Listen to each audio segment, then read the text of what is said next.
Et puis vous, que je ne connais pas, mais je suis très heureux aussi de vous voir. En plus, on est bien ici quand même, parce qu'avec la vue qu'il y a, je disais, ça me rappelait notre époque à Royan. On a fait une implantation d'église à Royan, un petit peu comme ici. Donc on a connu aussi voilà, des petites églises qui démarrent, qui grandissent. Et alors, nous, c'était pas, à un moment, c'était pas le vignoble qu'on avait, c'était l'océan. Parce qu'on était dans un hôtel et il y avait une baie vitrée, et en face, c'était l'océan. Donc c'était plutôt agréable aussi. Mais j'aime bien aussi le vignoble. C'est sympa. Alors, je vous propose de commencer avec une petite vidéo qui va nous rafraîchir un peu, vous allez voir.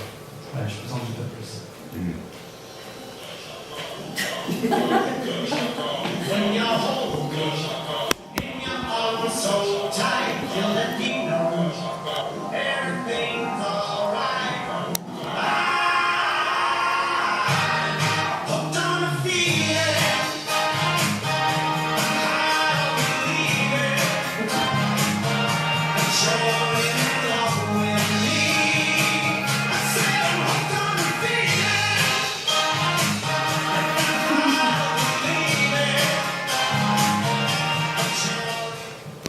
Une petite publicité pour nous inciter à être généreux. Et en fait, je voudrais vous parler de générosité aujourd'hui et j'ai appelé cette réflexion, ce partage que je voudrais vous proposer, une vie généreuse. Et pour appuyer cette idée, je vous propose de lire un premier texte, enfin même ce sera le seul, ce sera celui qui va nous conduire, dans la lettre aux Romains au chapitre 12, les 8 premiers versets. Alors, si vous avez de quoi lire avec vous, vous pouvez, sinon vous pouvez suivre aussi sur l'écran là, puisqu'il y a le texte. Frères et sœurs chrétiens, Dieu est plein de bonté pour nous. Alors je vous demande ceci, offrez-lui votre personne et votre vie. C'est le sacrifice réservé à Dieu et qui lui plaît. Voilà le vrai culte que vous devez lui rendre. Ne suivez pas les coutumes du monde où nous vivons, mais laissez Dieu vous transformer en vous donnant une intelligence nouvelle. Ainsi, vous pourrez savoir ce qu'il veut, ce qui est bon, ce qui lui plaît, ce qui est parfait. Dieu m'a donné gratuitement ses bienfaits. Je peux donc dire à chacun de vous, vous ne croyez pas plus important que vous n'êtes, mais que chacun se jauge comme il est, se juge comme il est, selon la mesure de la foi que Dieu lui a donnée en partage. En effet, dans notre corps, il y a plusieurs parties et elles ne font pas toutes la même chose. De même, nous qui sommes plusieurs, nous formons tous ensemble un seul corps en étant unis au Christ. Et nous sommes tous unis les uns aux autres, chacun à sa place, comme les parties d'un même corps. Nous avons reçu de Dieu des dons et ils sont différents pour chacun de nous. Alors, si quelqu'un a le don de parler comme un prophète, qu'il parle en accord avec la foi commune à tous. Si quelqu'un a le don de servir, qu'il serve. Si quelqu'un a le don d'enseigner, qu'il enseigne. Si quelqu'un a le don d'encourager, qu'il encourage. Celui qui donne doit donner sans compter. Celui qui dirige la communauté doit le faire avec ardeur. Celui qui aide les pauvres doit le faire avec joie. Voilà, un joli texte. Moi, j'aime bien la façon de Paul de dire les choses souvent avec une certaine logique, avec parfois aussi beaucoup de simplicité. Et là, finalement, on est dans un texte extrêmement simple, avec une analogie en particulier autour du corps, sur lequel on reviendra tout à l'heure. Alors, je voudrais commencer en situant un peu les choses. On est dans une lettre, et là, dans la structure qui nous est proposée dans le texte biblique tel qu'on l'a aujourd'hui, on arrive au 12e chapitre. Donc, il y a déjà eu l'écriture avant, d'autres choses dites au préalable. On a en gros 11 chapitres qui précèdent, dans lesquels Paul va parler théologie. Une théologie liée au salut notamment, plus particulièrement. En gros, pour faire simple, Paul dit qui est sauvé, de quoi, comment, sur quels critères, pour combien de temps, etc. Enfin, il apporte un certain nombre d'éléments pour essayer de donner à ceux qui reçoivent cette lettre de comprendre ce qu'est le salut, ce qui est pour lui les grandes lignes finalement de la bonne nouvelle, de l'évangile. Et tout ça pourrait se traduire par un salut qui est offert gratuitement à toute personne qui ose croire en Jésus-Christ. Et puis alors, après avoir développé tous ces aspects, Paul arrive maintenant à ce point-là, où il va s'attacher à partir donc de ce début de chapitre 12 à essayer de dégager les implications pratiques, concrètes de ce salut que nous recevons en Jésus-Christ. En gros, voilà, vous pouvez recevoir ce salut, il vous est offert gratuitement, il suffit que vous soyez prêts à croire en Jésus et à le recevoir. Et puis maintenant, il va y avoir des conséquences à cela. Des conséquences qui vont se traduire dans votre vie. Et alors, il affirme en premier lieu, là, dans ce début de chapitre 12, des éléments qui touchent à notre relation à Dieu, pour ensuite nous conduire à des relations qui touchent à des conséquences qui touchent à nos relations les uns avec les autres. Alors je vous propose simplement de suivre un petit peu les étapes de ce texte, qui finalement, globalement, nous exhorte à avoir une vie généreuse, comme je le disais au départ, et qui va se caractériser plus particulièrement par le don de soi-même. Alors, la première chose pour Paul, c'est la conséquence naturelle démarre là, s'offrir à Dieu, par gratitude. C'est un peu pour lui le principe général de la vie chrétienne. Paul nous appelle à nous offrir à Dieu. Et il précise comme un sacrifice. Ah. Là, on arrive avec un mot un peu curieux quand même. C'est ce mot de sacrifice. Je ne sais pas comment ça résonne dans vos oreilles. C'est quoi un sacrifice ? C'est pas un mot très courant aujourd'hui finalement. On ne parle pas trop de sacrifice. On peut même faire un peu bizarre, peut-être.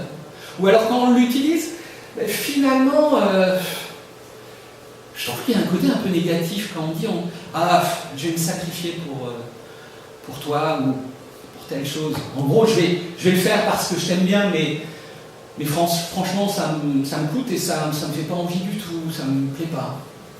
Et je vais le faire un peu par obligation. Alors, il y a des mots comme ça des fois dans la parole de Dieu qui peuvent être compliqués parce qu'ils prennent d'autres sens aujourd'hui. Alors, est-ce que Paul veut dire qu'il faut se sacrifier de cette façon-là pour Dieu ? Je crois pas. Non. On pourrait même ajouter que c'est presque l'inverse, c'est Jésus qui s'est sacrifié pour nous d'ailleurs. Volontairement. Alors ça lui a coûté aussi, mais il l'a fait, il s'est offert pour nous. Alors de quoi Paul parle-t-il vraiment ? Ce que je voudrais déjà dire, c'est que si pour nous ça résonne bizarrement, pour les Romains qui recevaient cette lettre, ça avait beaucoup de sens. Et c'est là toute la particularité du texte biblique, souvent, dans certaines traductions en particulier, c'est que ce qui est dit ne correspond plus à la culture dans laquelle on est, mais correspondait évidemment à la culture dans laquelle ceux qui écrivaient ces textes le vivaient de façon courante. Le sacrifice, c'était quelque chose qui était directement trait à la religion, à la spiritualité, à la foi, à une forme de relation à Dieu ou au Dieu. Dès qu'on parlait de croyances religieuses, la notion de sacrifice arrivait. Et Paul s'adresse donc aux Romains dans cette ligne de pensée. Si la relation avec Dieu équivaut notamment à des sacrifices d'animaux, puisque c'était souvent comme cela que se passait le sacrifice, quelque chose d'assez sanglant, bien loin de ce qu'on vit aujourd'hui, alors quelle est la nouveauté que l'Évangile va apporter ? C'est vers ça que Paul va, en fait. Essayer de donner au lecteur de cette lettre une nouvelle compréhension du sacrifice. La nouveauté, c'est qu'il est désormais inutile, justement, d'offrir quelque chose à Dieu pour demander pardon. Parce que le Christ a porté nos fautes et il a obtenu pardon en notre faveur. Par contre, il y a une autre forme de sacrifice qui est possible, et que nous oublions souvent, mais qui est très présente aussi dans l'Ancien Testament, c'est l'offrande. C'est le sacrifice de reconnaissance. Finalement, une forme de cadeau que l'on offre à Dieu avec adoration et gratitude. Souvent dans les psaumes, par exemple, il nous est parlé de sacrifice de louange. Alors, j'entends des fois ce mot aussi utilisé par des gens qui pratiquent la louange.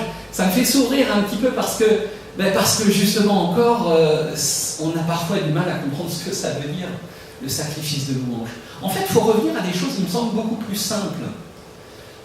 C'est cette idée de manifester notre amour à Dieu par un cadeau, par une offrande, par ce que j'aime appeler, moi, la bonté gratuite. être bon gratuitement, comme cela, simplement. Et un chant peut ainsi, par exemple, devenir une forme de cadeau que j'offre par bonté gratuite à Dieu. Pas parce que j'attends quelque chose de particulier en retour de ce que je lui donne, non, simplement par amour, par bonté. Alors qu'est-ce qu'il faut offrir à Dieu? Bon, je vais parler d'un chant peut-être, pourquoi pas. Un mouton, une colombe, une chèvre, non, ça le fait plus trop. Un parfum de luxe, ça peut vous rappeler peut-être un texte dans les évangiles, une femme qui va offrir justement un parfum de grand prix et le déverser sur Jésus. Bon, là, les disciples à côté, d'ailleurs, ils se disent, purée, on aurait pu faire autre chose en vendant ce parfum. Eh oui, mais là, c'était de la bonté gratuite, peut-être un peu folle. D'ailleurs, des fois, les cadeaux qu'on fait sont des... Quand il y a beaucoup d'amour, peuvent paraître fous pour ceux qui sont autour et qui regardent ça, qui observent. Offrir une voiture, je sais pas si ça servirait beaucoup à Dieu, mais bon, pourquoi pas. Enfin non, finalement, Paul nous entraîne vers quelque chose d'autre, qui pour lui est beaucoup plus fort, beaucoup plus grand, beaucoup mieux. Il va leur dire, offrez-vous vous-même, nous-mêmes, tel que je suis, dans toutes les dimensions de mon être, corps et esprit, je peux m'offrir à Dieu. Alors quand je parle du corps, je ne pense pas particulièrement à mes cellules, mon ADN, ma chair, pourquoi pas, mais je crois que ça va plus loin dans cette idée d'offrande de ce que je suis à Dieu. Il s'agit plutôt de ce qui est visible, de ce qui est concret, de ce qui nous met en relation avec l'extérieur, ce qui nous fait être vivants, ce qui nous fait être en relation avec le monde, avec la création dans laquelle nous sommes. Alors ce sont nos mains, par exemple, dans ce qu'elles font, nos yeux, dans le regard qu'elles portent sur les choses, sur les gens, nos pieds, dans les directions que nous empruntons, notre bouche, nos paroles, nos oreilles, avec toute l'attention que nous apportons aux autres. En fait, c'est la dimension très concrète, très ordinaire, triviale, on pourrait dire, de ce que je suis. Voilà ce que Dieu désire comme cadeau. Une vie quotidienne qui lui fasse honneur. C'est ma vie qu'il veut. Et alors Paul va même plus loin, et là il ose dire quelque chose d'un peu révolutionnaire, déjà à l'époque. Je pense que ça l'est toujours aujourd'hui, mais déjà à l'époque c'était extrêmement révolutionnaire. Il va dire, vous offrir de la sorte, ben ça c'est du culte authentique. C'est le culte authentique que vous pouvez rendre à Dieu. Alors oui, bien sûr, quand on se retrouve communautairement, comme ce matin par exemple, c'est aussi une façon d'apporter notre amour, de nous offrir à Dieu et de vivre quelque chose ensemble, là, plus particulièrement. Mais Paul insiste, c'est surtout dans le quotidien que ça se joue, tout ça. C'est chaque jour, chaque heure, à chaque moment de ta vie. Ce sont des gestes d'amour, des paroles vraies, des paroles justes, un regard bienveillant. Moi, j'aime beaucoup le mot gentil. Je suis quelqu'un qui milite fortement pour la réutilisation positive de la gentillesse, du mot gentil. C'est vrai, c'est devenu un mot péjoratif. Quand on dit quelqu'un qui est gentil, en général, c'est pas très très positif. Alors que je trouve que c'est sans doute l'une des plus grandes qualités qui soit. Qu'on puisse être trouvé gentil par les autres, manifester de la bonté, de la gentillesse, de la bienveillance. Alors tous ces mots sont valables aussi, mais j'aime bien ce mot gentil quand même. Bon voilà, ça c'est moi. Et c'est là que le Seigneur nous attend. Et en agissant comme ça, eh bien c'est la meilleure manière d'exprimer à Dieu notre amour pour lui finalement. C'est un peu ça que dit Paul là, dans l'histoire. Sauf, parce que vous pourriez me dire, mais alors c'est franchement extrêmement simple. Mais, sauf que c'est peut-être la chose la plus compliquée qui soit, la plus difficile. Parce que notre manière de vivre, elle ne vient pas de nulle part, elle ne vient pas comme ça d'un claquement de doigts, d'une décision, par enchantement, non. Mais ça vient de tout ce petit monde intérieur invisible, dans lequel se jouent nos désirs, nos convictions, nos valeurs, nos pensées, nos doutes. Tout ce qui, à l'intérieur de nous, qui ne se voit pas, va pouvoir déboucher finalement sur des paroles et des actes concrets. Parce que les fruits beaux, bons, sains, que l'on va pouvoir voir, constater, demandent que les racines de l'arbre que je suis soient aussi belles, bonnes et saines. Et là, ça se complique, parce que si on est honnête, c'est pas évident d'avoir des racines super bonnes, belles et saines. Pourquoi ? Parce qu'on est impacté par le mal, tout simplement. On est corrompu de l'intérieur et influencé de l'extérieur constamment aussi. Alors ça nous oblige à nous tourner vers Dieu. À nous tourner vers Dieu résolument pour qu'il nous libère un peu plus de toutes ces mauvaises influences, qu'il renouvelle aussi en profondeur notre nature intime, profonde. Et puis peut-être aussi travailler, décider aussi de travailler sur toutes ces choses qui ne se voient pas forcément, mais qui nous font être profondément ce que nous sommes. Et puis après avoir évoqué ces choses, Paul continue et finalement nous invite à concrétiser ça donc très, très précisément dans la capacité à nous bénir les uns les autres. Comme une direction, j'aime bien ces vols d'oies, de canards, tout ça, là, en V, là, avec... Il y a un côté là, qui nous pousse en avant. Finalement, la bénédiction mutuelle qu'on peut s'offrir, pour moi, elle est dans cette dynamique-là, qui nous conduit, qui nous fait être ensemble, en même temps chacun dans ce que nous sommes, et puis en allant dans une même direction. Dieu est généreux envers nous et il nous appelle à nous-mêmes être généreux envers ceux qui nous entourent. C'est très logique pour Paul. C'est très logique d'ailleurs pour lui de passer de ce principe général de la vie chrétienne, s'offrir à Dieu, à une vie communautaire où la générosité devient quelque chose qu'on manifeste entre nous. Pour lui, c'est un des aspects de notre vocation humaine. Alors, je parle de Paul, ça me fait penser qu'il y a un très joli film qui vient de sortir, qui s'appelle Paul, apôtre du Christ. Si vous avez la possibilité de le voir, je ne sais pas s'il passe à Nîmes ou Montpellier, oui. Si vous avez la possibilité, je vous le recommande. Alors, vous ne verrez pas la vie de Paul racontée. Ce n'est pas l'histoire de Paul. On est à la fin de la vie de Paul et il est en prison, il va bientôt mourir. Il est dans la prison romaine et Luc vient le voir pour l'encourager à laisser des traces de sa vie, pour que cette bonne nouvelle puisse être annoncée. Puis il se joue aussi des choses extrêmement importantes quant à la communauté chrétienne qui est là persécutée à Rome. Comment continuer de vivre avec cette persécution de Néron qui est terrible? Comment envisager l'avenir? Et c'est intéressant, j'y pense là en le disant, parce que tout ce que je suis en train de dire finalement est là aussi dans le film. On sent chez Paul à la fois ce désir d'amour, de bienveillance, il y a qui va être, des paroles qui vont être prises par Luc et partagées à la communauté chrétienne, là, un appel à vaincre le mal par l'amour, notamment. Et puis il y a aussi c'est toute une thématique forte dans le film qui moi m'a touché beaucoup, une forme de culpabilité qui accompagne aussi le parcours de Paul. Parce que dans son souvenir et dans sa volonté d'être tellement plein de reconnaissance envers la grâce de Dieu, le sous-titre du film c'est là où la grâce abonde, là où le péché abonde, la grâce surabonde. Et il y a toute cette notion de grâce qui est très forte dans le film. Et Paul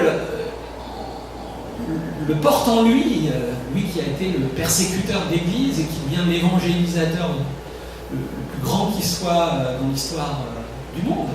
Eh bien, il porte en lui le souvenir aussi de ce qu'il a fait de mal. Il porte en lui la mort d'Étienne, il porte en lui la mort de tant de chrétiens dont il était pleinement à l'origine. Et c'est intéressant parce que ça nous montre que même si la grâce est là et nous fait nous sentir pardonnés et nous situe dans cette capacité-là à vivre la grâce de Dieu, eh bien il y a aussi des fois des choses qui viennent se rappeler à nous et c'est un combat permanent. Et face à ça, Paul va vraiment être déterminant dans la volonté gagner encore par l'amour, par la bienveillance, par la bonté, par la bénédiction qu'il veut donner à la communauté chrétienne, mais même à ses persécuteurs. Il y a un très très beau moment où Paul va conduire Luc à intervenir en tant que médecin auprès de la fille du persécuteur, du directeur de la prison, là, qui est là. Je ne vous dis pas tout, sinon ce sera plus intéressant.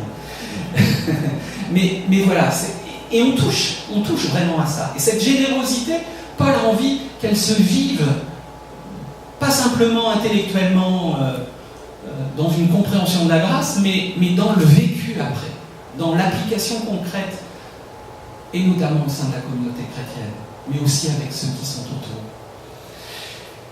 Et Paul dit, vous avez reçu des dons, vous avez reçu des ressources, des talents, des possibilités, il faut les mettre en action pour cela. Il faut que vous les mettiez en œuvre pour bénir les autres. Et pour expliquer cela, il va prendre donc l'analogie du corps. Il va parler du corps qu'on connaît tous, qui est le nôtre, avec des membres différents, avec des options différentes pour chacun, des capacités de faire des choses différentes en fonction des parties du corps, mais qui, travaillant ensemble, font que le corps fonctionne bien. Et Paul prend cet exemple très simple et nous donne de comprendre que c'est la même chose pour nous, dans la vie, les uns avec les autres. Comme dans un corps où chaque membre est utile aux autres, à l'échelle locale ou universelle, alors chacun a sa place et ses dons pour faire du bien à d'autres membres. C'est peut-être une qualité d'écoute, parce que Paul continue avec une petite liste très courte, et puis en fonction des lettres, d'ailleurs c'est quelque chose qu'il reprend en prenant parfois aussi d'autres types de talents, de dons, de services, de ministères. On voit qu'on n'est pas dans quelque chose d'excluant, mais au contraire d'ouvert. Ce sont des pistes, des exemples qu'il donne, d'ailleurs à la fois de type spirituel, notamment en parlant de la prophétie, mais aussi des choses tout à fait concrètes du quotidien. Ça touche tous les domaines. Et donc, moi j'ai essayé d'y réfléchir et je me dis, ça peut être une qualité d'écoute, tout simplement, qui va conduire à faire des visites, à prier, à s'investir par exemple dans des aumôneries, à encourager l'autre, à conseiller. C'est peut-être une facilité à tisser des liens, tout le monde l'a pas, hein. Mais pour certains, cette capacité va leur permettre d'accueillir davantage, de manifester vraiment l'hospitalité, d'animer, parce que ça passe facilement. Pour d'autres qui auront des connaissances plus fortes, un savoir plus grand, alors la capacité à enseigner, ça peut être un culte, ça peut être avec des enfants, ça peut être dans toutes sortes de groupes, ou même dans le 1-1. Et puis ça peut être aussi un savoir-faire tout simplement qui va aider notamment l'Église à fonctionner. C'est pratique d'avoir quelqu'un qui fait le ménage un petit peu, qui s'y connaît en bricolage. Moi je ne suis pas bricoleur du tout, mais alors pas du tout. Je fais quand même le nécessaire quand il faut, mais par contre s'il y a besoin de brancher une sonde, de câbler quelque chose comme ça, il n'y a pas de souci.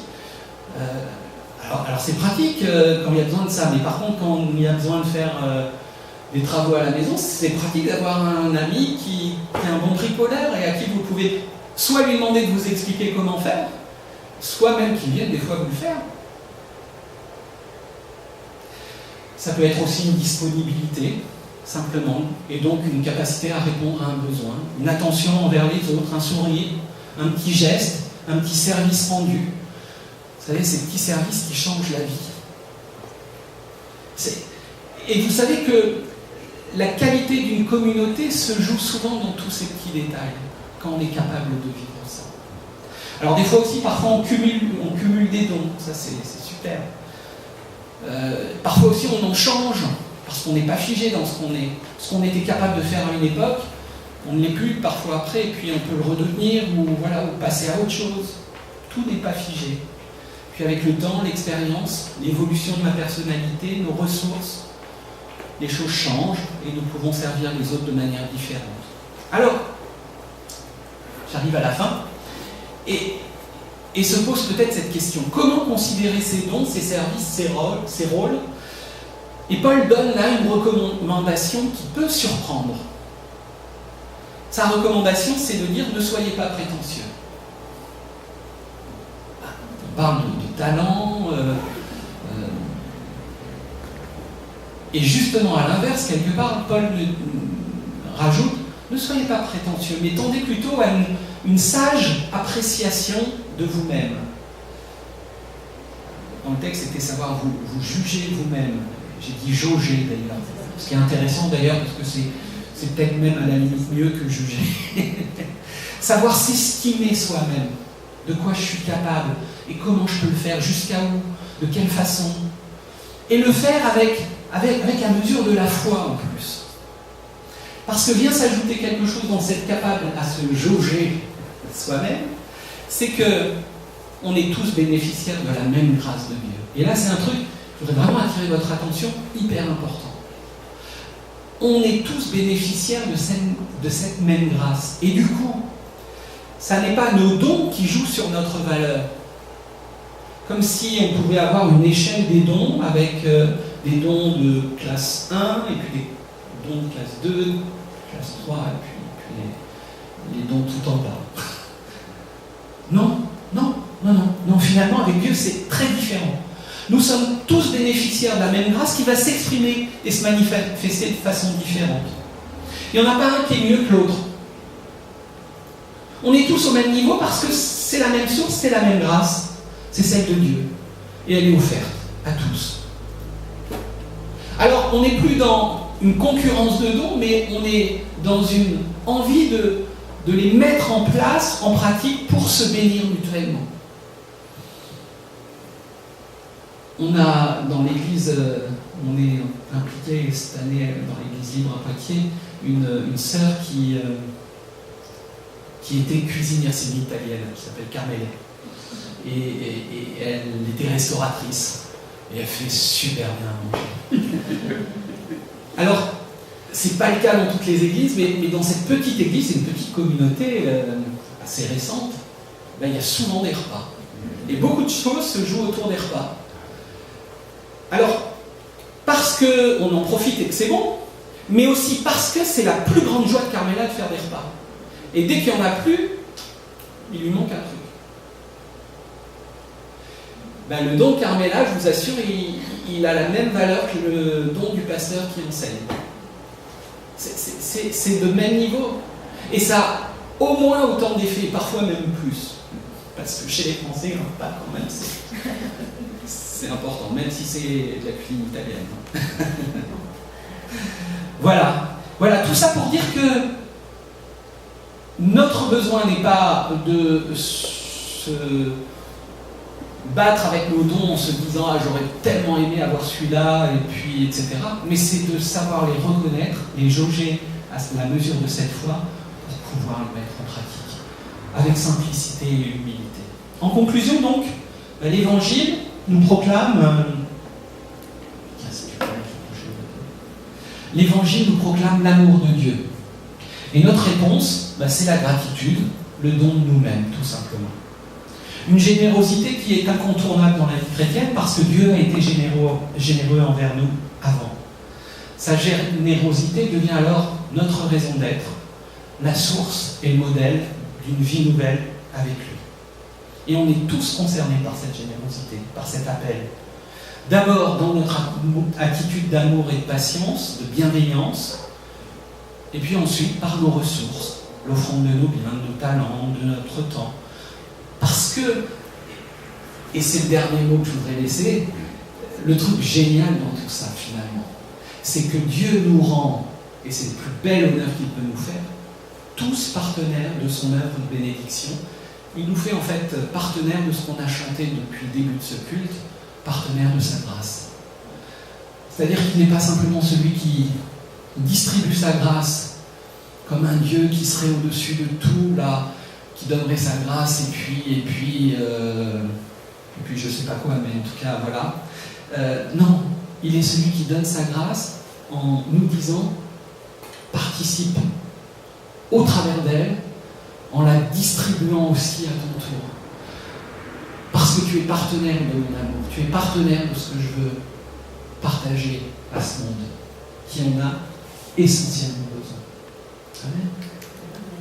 Voilà ce que je voulais vous laisser, et puis que ça soit vraiment des paroles d'encouragement pour vous, et que vous puissiez...